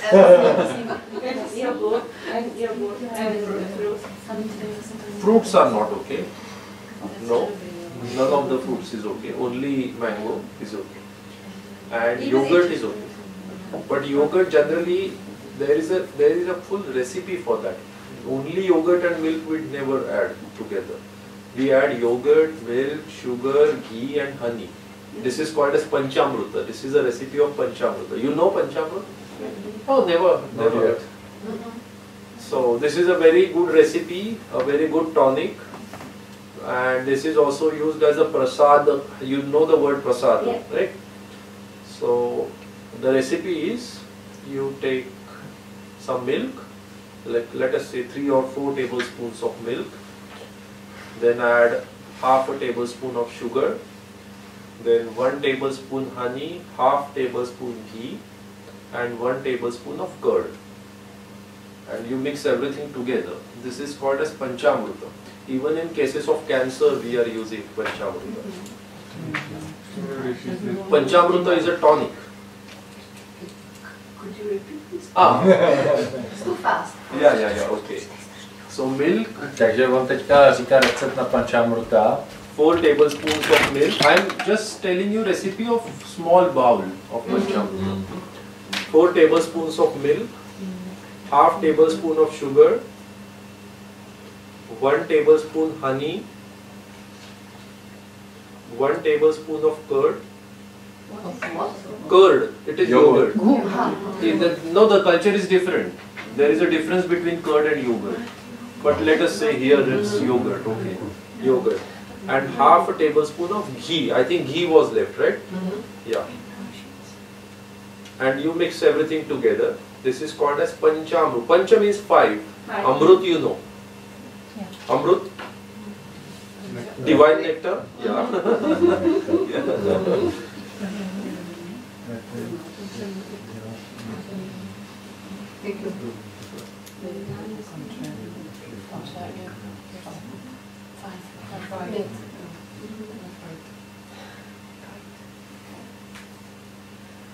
So may I ask you about the white sauce? So if we want to do it with milk, but for example with cream, is it different? So Whenever we say milk, the cream is in the brackets. Cream is also expected. okay, Milk and cream is one and the same. Okay, so is it the same? Same. It doesn't matter. So Doesn't matter. just like the white sauce is really brown and it Which is, doesn't unfortunately matter it is. no, And also milk and fish is Yes, harmless. yes. If you have any skin condition, then generally we ask our patients to avoid fish. Avoid? If you are having any type of skin disease, then I ask my patients to avoid fish totally. Takže u pacientů, kteří mají problémy s kůží, tak většinou jim doporučuje nejíst ryby. Yes? When you said that we should avoid curd and yogurt in the evening, I guess that applies to cheese as well. No, it doesn't apply to cheese. See, cheese. It depends which kind of cheese. Yeah, see, this is a very sensitive topic I am going to speak about. But okay, so I will speak something about this. In India, we say, be as close to the nature as possible. V Indii říká, že snaž se být co nejblíž k přírodě, až jak možno. The further away you move from the nature, it is a recipe for disaster. Čím dál seš od té přírody, tak to je dobrý, skvělý recept pro pohromu. So all these cooking methods and everything, even though we use different cooking methods, we know in our hearts that natural is always better. Když jsou různé způsoby přípravy a vaření, tak někde vevnitř víme, že příroda je vždycky to správné řešení. Now in this lecture I included the part of sattvic diet, the ideal diet, right? Takže dneska vlastně mluvili o sattvické stravě. Then the next verse of that was rajasic diet. A další byla rajastická strava. I'll explain it to you. And the third one was tamasic diet. So the diet that increases tama in the body. Tama you know, sattva, raja and tama. The cheese comes under the third category, tamasic diet. I'll tell you how it comes. Huh? So this is a verse from Shri Krishna. This is not what I am speaking. So what he says is yatayamam. So it means the food that is left as it is for a long duration. Takže on použije slova Krišny, který mluví o tom, co to je sattvické, rajastické, tamasické. Takže jídlo, které je ponecháno dlouho. Gatarasam. it means the food whose original taste is now changed. A u jídla, kde původní chuť se změnila. Putim, it means when there is a specific odor or smell to that food, which was not original. A nebo když to jídlo má jiný zápach než původně. Paryushita, it means it was kept as it is for many days. And someone has already touched that food. Když to jídlo bylo ponecháno několik dní tak, jak je, a nikdo se ho dotknul. Now you define whether cheese fits in this or not.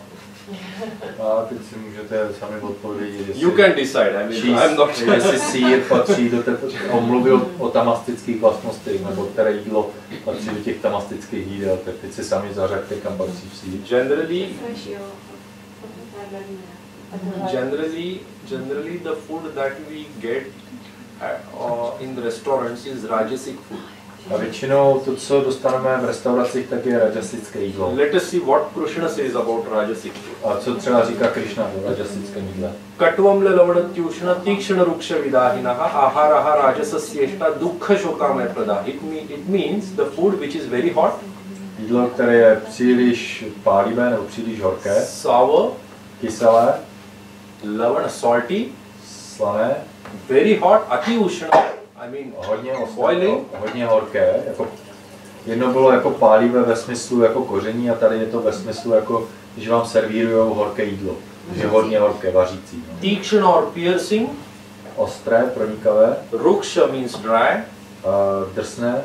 Vidahi means it is going to burn inside you, your feeling.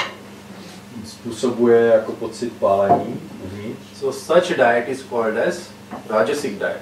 Takové jídlo, tomu se říká rajasické. And if you have not experienced this, you go to any Indian restaurant and ask them for any vegetable. Pokud jste to nezažili, tak si zajdete do indické restaurace a objednejte si cokoliv. And then he says, such diet is dukkha shokamaya prada. It leads to sorrows, dukkha. A tady to jídlo vede jako k trápení. And amaya means diseases. A nemoce. So this is from 5,000 years ago. They are thinking about this. So what is healthy and what is not. Tak to je nějakých 5000 let zpátky. So our Czech habit to eat meals from day before. Again, a point comes. Now see, this is Indian weather we are speaking about. Yes. And here, I think the weather is much cooler, so you can get relief from some rules, which I have spoken about. This is the first point. Takže tady byla otázka jako jídlo z předešlého dne a on říká, to ty pravidla, které on mluví, tak platí pro indické počasí. A ještě si to vemte z období, kdy neměli ledničky. The second point is in your habits. How much you want to change. You cannot change everything around you at once, right? There are steps one needs to take. Takže v tom našem jako chladném počasí tam budou nějaké výjimky a pak je další věc, že otázka nějakých zvyků. A vy nemůžete změnit všechno hned. So what I would suggest is accept some of these things, start introducing them in your daily routine, start having self-cooked meals, and then maybe at some point, if once you get the habit of cooking food every day, you can prepare fresh meals. Then you will understand how much you exactly need and then cook only that portion of food for yourself. Takže on říká, snažte se aspoň některé ty pravidla si osvojit a postupně nějakým způsobem zakorporovat do toho svého každodenního života. A třeba když se naučíte sami vařit, tak potom pochopíte, kolik toho jídla potřebujete uvařit. Budete vědět přesně tu dávku, kterou potřebujete. And this is possible. We have a good example sitting there. A je to možný a tady máme perfektní příklad jako tady tohohle z toho myšleno Marci. And if the food is cooked one day, then we put it in the fridge during the night, and another day we warming again. this is a new agna we put when we warm again? See, what I would say is, instead of, if you have on the next day, if you have two options, the restaurant freshly, so-called freshly cooked restaurant meal, or your food from the previous day, I would always go for the previous day food. Takže řekněme, tady dotaz byl, že když to jídlo uvaříme, dáme ho do ledničky a pak ho zase ohřejeme, tak jako co k tomu, protože tam zase dodáváme nějaké agny. Restaurant food is never fresh. A on říká, especially jako, Indian one, never fresh. Not possible for them. Cook it in 10 minutes, not possible. Pokud máte si vybrat, když si půjdete do restaurace, v uvozovkách jakože čerstvě uvařené jídlo, anebo to, co jste si vařili vy z předešlého dne, tak on říká, určitě bych si vzal to z toho předešlého dne, protože neví jak tady, ale 100% v indických restauracích není možné, aby to jídlo bylo čerstvé, protože za 10 minut ho máte připravené. Takže on by raději, jestli tady ta možnost, tak radši by zvolil možnost jako tu vlastní, co jste si vy uvařili a ohřáli jste si to. Another question, or I would like to add something. Is it possible that we are producing agni when we put there into, if we warm up the food the second day, we put there oil or water? Is it new agni we are putting there, or because I heard that? Depends on the food. No, this is just a matter of taste, your taste. That's it. Že otázka byla, jako když to jídlo je uvařeno, jako z předešlého dne a pak vy to ohříváte a když tam přidáte olej a vodu? Olej nebo vodu? Generally we add the boiling water, we never add the cool water and then cook. But that is a matter of, that is for taste. That has nothing to do with the nutrition or something.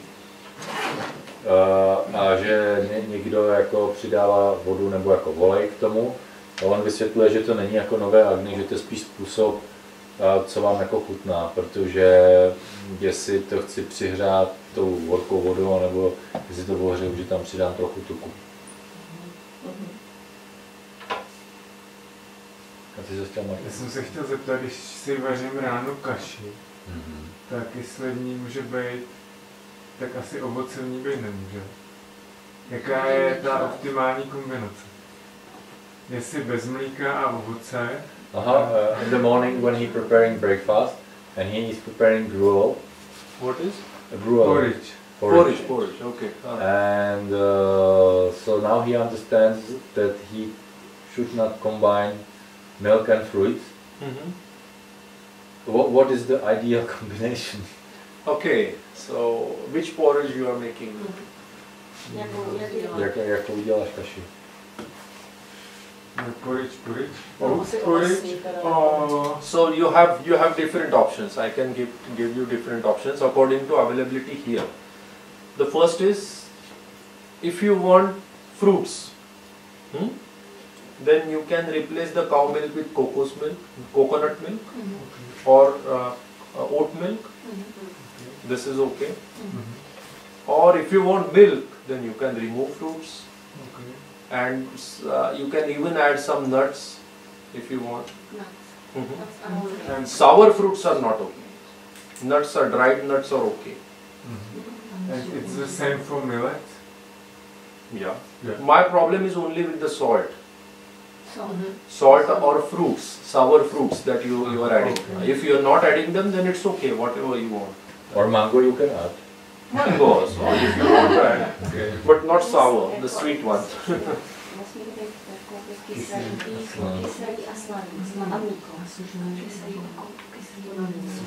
Sušený ořechy můžeš právě.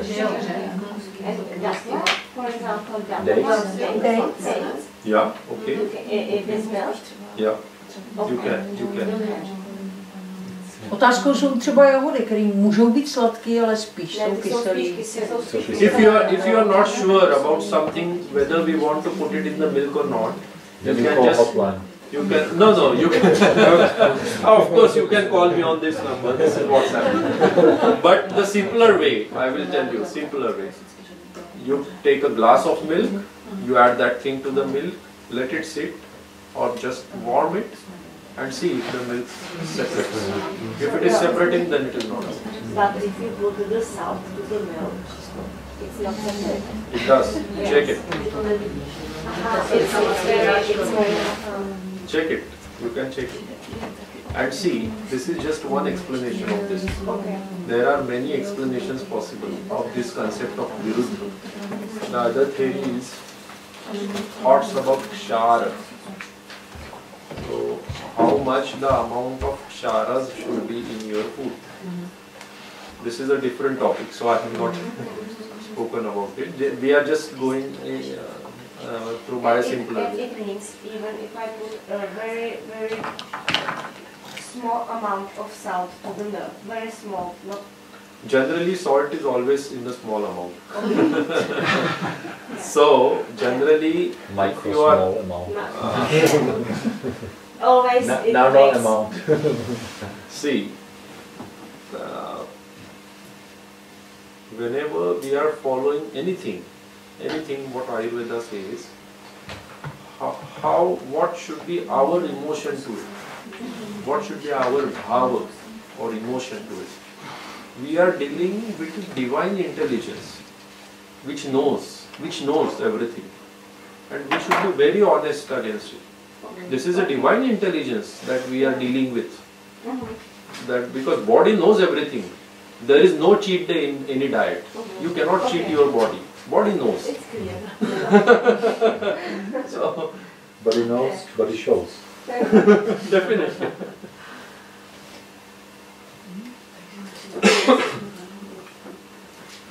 Would it be possible to have this presentation? Yeah, I will do it.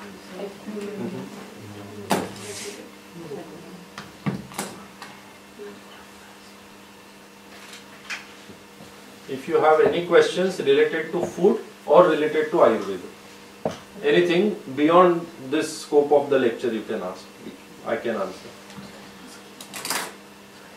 Můžete se zeptat na cokoliv okolo jídla nebo Ayurvedy, co je mimo tu prezentaci. And may I ask you about the cream sauce with curry and rice, and for example, Cream sauce with curry, spice, and for example, tomatoes and so. Is it okay or not? Because see, if there is a cream, there should not be salt, and I think the sauce won't be worth it if there is no salt.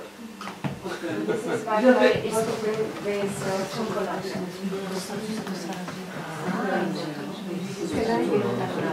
Never, you don't. If you see any traditional Indian recipe, whenever milk is used, it is always sweet. It is always sweet. It is never salty when milk is used. Traditional Indian. I am not speaking about the restaurant food that you get here, and even in India. This is not traditional food. So they use cream for cooking, but this is not the correct way. So traditionally, we never use milk whenever the salt is needed in the dish. Then we add curd. Curd is okay. Or yogurt is okay. Yogurt is okay. Yogurt is okay. Because Yogurt you can use. lassi and salt is okay. It's okay. Milk is not okay. Only milk. Can I ask about fasting? What is your recommendation for fasting somebody who is beginning, for example? Like how many days? And then second question, or if it's like useful at all, maybe one day. And the second question is, it's very popular here to do like going to prana, so people stop eating, and there are cases when people really don't access any food. What is your opinion about it? So going to what you were saying? Prana. They don't eat food. They say we live from only from prana. Cryoprivation you are speaking. So they want to die, basically, right? Yes. No. They take energy from sun, for example. They don't claim they're going to die. But if they don't eat food, then eventually. No, the actually people still alive, but they take different resources like sun, air, or like they Then God is helping them. I don't know about them. See, this is it's very here. trendy. I am a student of science, so I'm the. This is true. I'm not saying that this is not correct. There are people. I have seen some people that they can do it, but for mortals like us, this is not possible. This is not possible. So And you were asking about fasting. fasting, like if you recommend, because also I knew some cases, somebody started fast. My friend mother, she was 57 and she died after 2 weeks. After 2 weeks. So. Yeah, Okay. Well, Maybe it was too long for her her. heart couldn't cope with it. So. I will tell you. So whenever we are saying the fasting in this context, this is the purpose is only for, let us say, a very basic purpose is just to get rid of armor and just to feel energetic and light within your body. So for that purpose, 1 day is more than enough, not more than that. Okay. And this is with water, not without water. Yeah, and also they do, it's the popular, for example, do Savat Lodge, they do 4 days, yeah, they go to sauna, and they do dry fast, which is, I think, very harmful for kidney. There are many methods of fasting.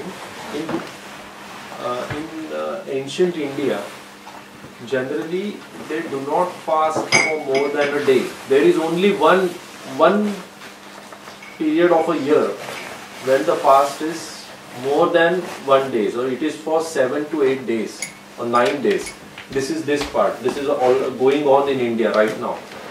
This is what we call as Navaratri. Navaratri. This is going on right now. It is the fast is going on. Some people do that fast. Indian Prime Minister does this fast. If you know him, he is only drinking hot water and some lemon in it. And how often it's perfect to do it? Once in a week. 1 week. Not more than that. See, another thing, that you need not do fasting for 24 hours. If you follow this diet pattern which I have mentioned, like twice a day if you are eating, you are getting best of both worlds. Calorie restriction is there because only 2 times you are eating, you cannot overeat. Because once you start eating, it is very hard to overeat in a single meal. So the 2000 calorie limit is already followed if you are having only 2 meals. And if the timing of the last meal is before 6 p.m. and the first meal is at 10 a.m., then already you get the fasting window. So even intermittent fasting is automatically achieved. So you get best of both worlds by this method.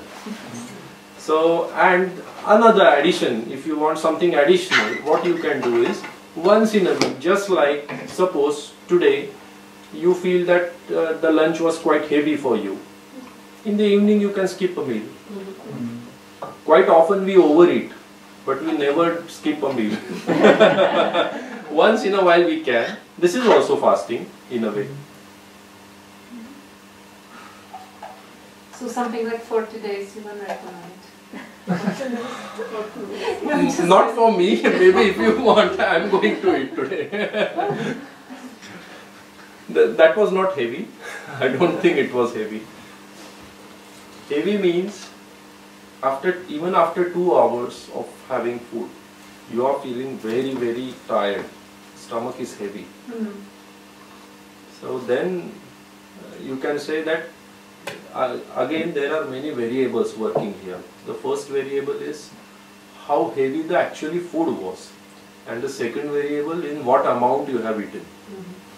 Even if the food was light, if you had eaten in a higher amount, then the third variable is what was the condition of your Agni then.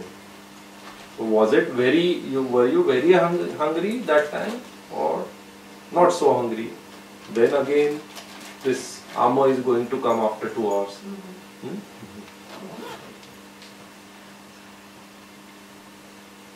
So, any more question?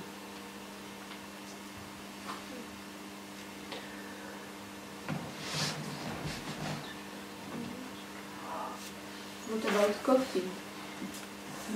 What about coffee?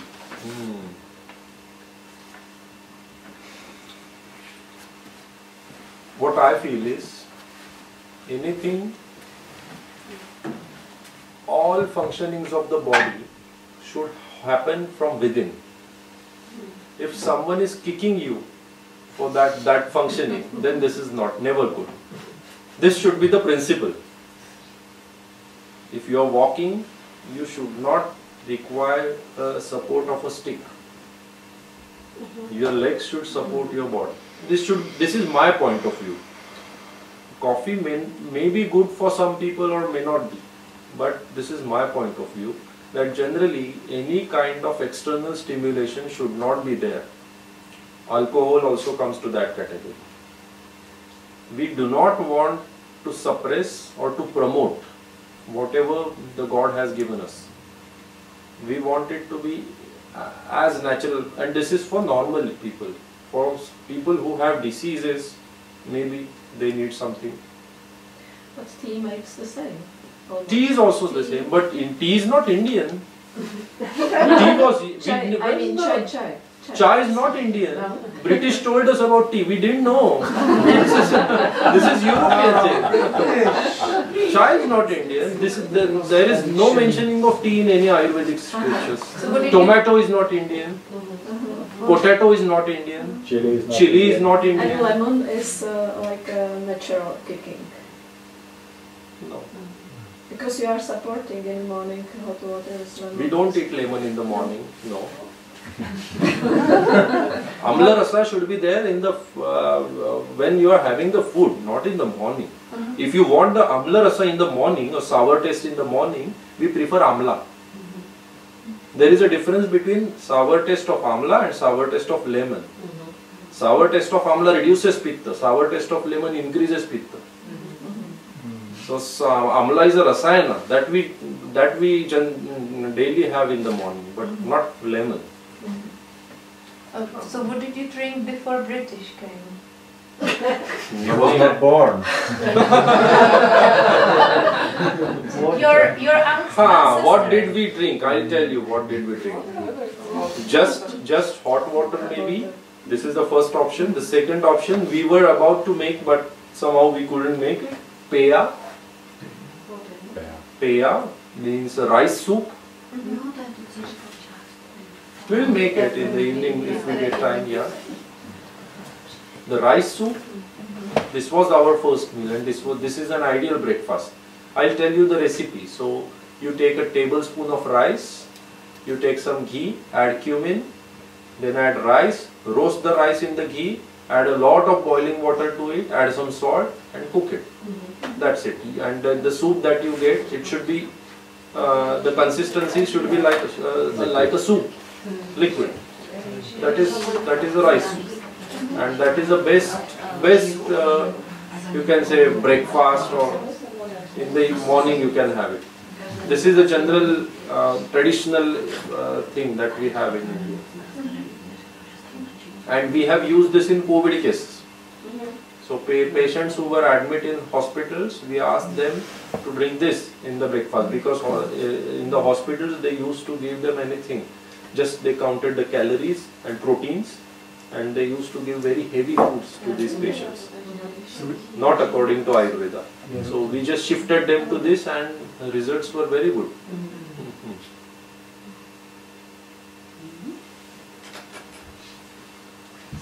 So, yeah. You said that you kept open during COVID, so how did you treat the patients with COVID? Like this. Like someone came to me, I checked him and I give medicines. I use mask and gloves. Yeah, I mean, what did you recommend them to? Okay. Which medicines? Yes. Which way to... Which medicines did we use? So, Triphala? The same ones. This is nothing new. Just Mahasudarshan may not be available here. Mahasudarshan, you know? Mahasudarshan is a mixture of 50 herbs. Okay. These are, and the major herb is Sudarshana, Swarshya Chiraka, Kade Chirai. So, Mahasudarshana we use, then Triphala is there, Guduchi is there, Pipali is there, Talisadi is not so available. Talisadi is there, Sitopaladi is there. Sitopaladi is available in Europe, I know. But the Talisadi is a similar combination to that. Then Yashti Madhu, Glycyrrhiza glabra, Ashwagandha. These are the herbs. That's it. The point is, all of us know which herbs one should use. The key is to how much and when. What is the condition in the patient, how much to use and when to use.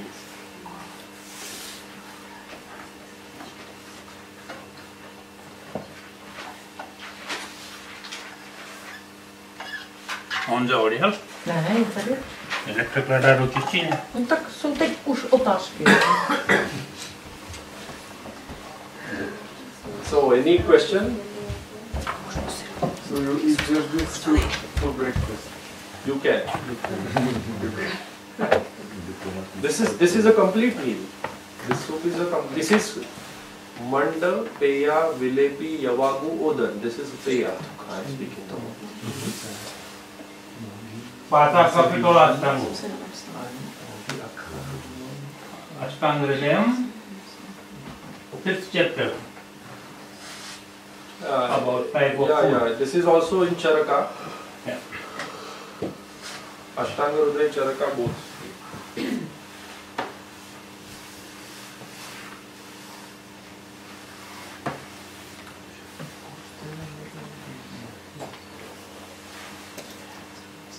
So, any further question? May not be related to food. Anything else? Nějaké další otázky? Nemusí se to týkat jídla. So about coffee that you were asking. So if someone wants to drink coffee, the problem with coffee is it ensures the next cup. If you drink coffee for one day, the half-life of caffeine is too high. Half-life means the amount of caffeine which remains in the blood is too high. So even on the next day, and there is a peak in the I think within few hours there is a peak. You feel very energetic and then it drops. The problem is with the drop. When it drops, then more urge is there for the next cup of the coffee. This is a problem. The same problems is with simple carbohydrates or pizza. Pizza, you know, simple refined flours like cookies. If they are made from refined flours, if you eat them, then the saturation level goes very high for some time and then it drops. And as it drops, there is again a demand for the same food. So this is a problem. So, but anyway, if someone wants to have it, at least never drink coffee on empty stomach. Try to have it after your breakfast, around 8 to 10 a.m. maybe. And no coffee or tea after 4 p.m. So the sleep quality will remain better. Otherwise it interferes with the deep sleep. Even the sleep duration is fine. The sleep is okay. Apparently it is okay. But you wake up in a very pathetic state after drinking the late night coffee. Or in the evening, if you drink coffee, then the next morning you are not going to get up very energetic or enthusiastic because it alters the deep sleep. And you said that protein, sugar without water. Could you give me an example? Again, the same. There's any kind of baking. These are high protein flours, right? And then there is a level of hydration in any kind of baking. Any kind of baking. You can take any kind of cookie, biscuit. Then especially burger, patties of burgers. You getting the point? The patties of burgers, you know? Okay. Yeah, these are basically proteins. And then you are adding simple carbohydrates with it. And then you are boiling, putting it in the boiling oil. So this is what I am speaking about. And if I want to make cake or something like that, how can I do it? First is once in a while, not every day. Na Vánoc. Christmas time. And the second is you can use whole grain flours. Then it is okay. Yes. Then it is okay.